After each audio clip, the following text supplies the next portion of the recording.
Со спектакуларен огномет, пригодна програма и положување на венци за почит кон загинатите херои, Прилеп ја одбележа 68 годишнината од востанието против фашистите. Беше порачано дека македонската борба се уште продолжува, сега не со пушки, туку со реформи. Нашата борба, нови генерации, идни генерации продолжува за просперитетен Прилеп, просперитет на Македонија и влез во евроатлантските интеграции. Борците пак потенцираа дека без 11 октомври немаше да постои сегашна Македонија. Бараат поголема почит за тоа и се револтирани од идејата за отстранување на петокраката од грбот. Па да не беше ова ќе бевно на што евентуално ќе бевне пред тоа, што бевне пред тоа, ќе беше Јужна Србија и ова и она и така натаму.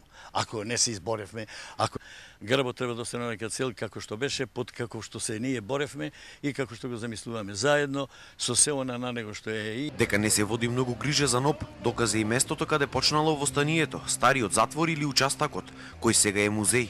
Зградата се распаѓа, таму има само неколку слики и документи. Експонатите како дел од пушките во повеќе наврати беа крадени поради немање на алармен систем, а музеот се отвора само еднаш годишно. Поднесен е проект за негова реконструкција, но не се знае дали владата ќе одобри пари.